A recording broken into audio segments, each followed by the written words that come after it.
इश्क, उगती सुबह की तरह सुर्ख लाल, दोस्ती ढलते शाम का ठहराव।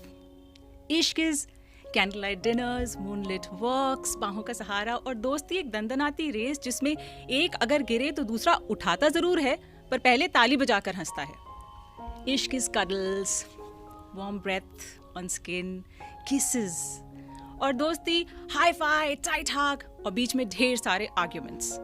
Love is such a beautiful feeling. पर मैं उसे कैसे समझाती? उसे यानी मेरा boyfriend boy who was a friend, and दो वी वर इन लव, उसके लिए दोस्ती इश्क से बहुत ऊपर थी। After dating each other for a long time, finally वो दिन हमारी जिंदगी में आ ही गया जब पहली बार उसके रिलेटिव्स ने मुझे स्पेशल डिनर पे बुलाया मिलने के लिए। I was excited. मैं चाहती थी everything to be prim, proper, no mistakes, and why not?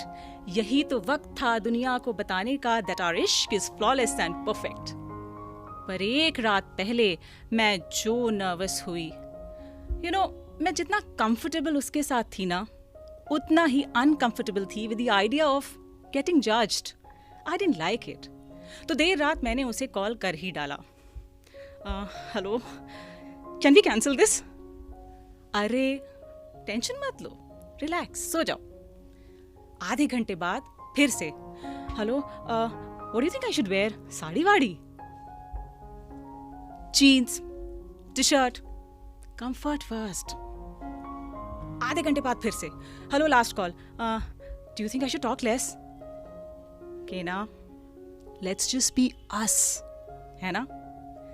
Next day, perfectionist that I was, मैंने सारा होमवर्क कर रखा था। लंबी सी चेकलिस्ट बनाई और एक एक करके उस पर टिक था। क्या पहनना है, कैसे दिखना है, कब, कहाँ, कितना बोलना है, everything. Softly, politely measured smile, जी नमस्ते, शुक्रिया। शाम को 6 बजे जब वो मुझे लेने आया तो इस हाल में देखकर बस मुस्कुराता ही रह गया, because this was so not me. Anyway, हम अपने डेस्टिनेशन पे पहुंचे और उनके फ्रेंड्स का सेटअप, आई मीन रिलेटिव्स का setup, was a huge place.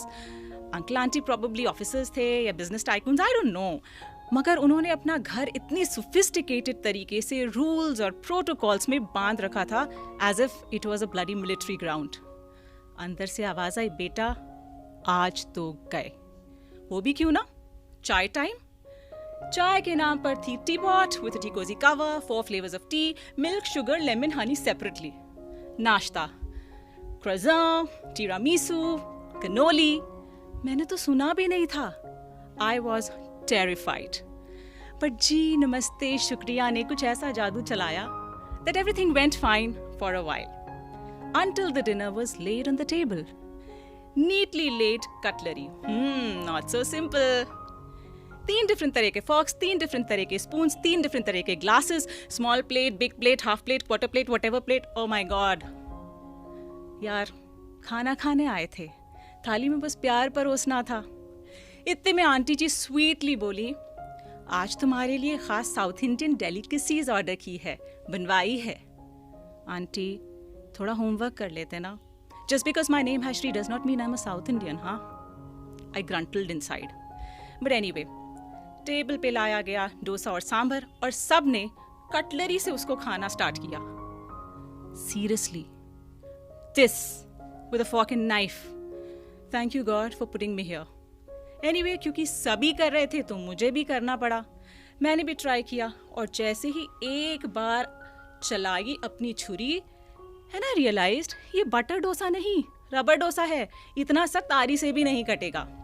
1 try, दूसरा ट्राई, और तीसरे ट्राई में तो मेरे अंदर का कसाई कुछ यूं जग उठा कि एक बार जो चलाई वो छुरी आराम से उछली हवा में, 3 गुलाटियां ली और ठीक टेबल के बीच में गिरी, धपक। Protocol broken. चारों तरफ सन्नाटा। 2 minute silence for a relationship that just ran into deep waters. मैंने धीमे से उसकी ओर देखा तो वो खिलखिला के हंस रहा था। Really? I got so bloody angry and embarrassed and tearful. पर अगले ही सेकंड उसने अपनी फोर्क और नाइफ किनारे रखी और हंसते हुए बोला, अगर कटलरी से डोसा खाओगी तो ऐसे ही होगा, हाथ से खाओ मेरी तरह। और उसने डोसा तोड़ा, मुंह में डाला और देखते ही देखते बिलीव मी बहुत सारे रिश्तेदारों ने भी अपनी कटलरीज किनारे कर दी। फॉर अ मोमेंट सब लोग अपनी ओरिजिनल स्किन में थे, behaving just the way they were. I feel so comfortable, belonged and accepted just as I was. इश्क में खड़ी प्रोटोकॉल की दीवार दोस्ती ने अपनी बड़ी सादगी से तोड़ दी। लव का तो पता नहीं, पर उस दिन फ्रेंडशिप के टेस्ट में we passed with flying colours. All went well. घर लौटते वक्त हम लोग खूब हंसे इस बात पे that how much I was trying to fake up and why. Drop करते वक्त उसने आखिर में बस एक चीज़ बोली, तुम जैसी हो वैसे ही रहना, never change yourself with anyone. मैंने हंसते हुए कहा, जी नमस्ते, शुक्रिया। But then I swore to myself, never try to be someone who I was not. दूसरों से रिश्ता बनाने के पहले ना खुद से सच्चा रिश्ता बनाना पड़ता है। रात के अंधेरे में वो आहिस्ता आहिस्ता आंखों से ओझल हो रहा था। ऐसा लगा मानो उगते इश्क के सुरखाब में बस खुद को खो ही रही थी कि दोस्ती ने शाम के ठहराव की तरह कहीं संभाल लिया। दोस्ती, it's such a beautiful feeling ना। Thank you.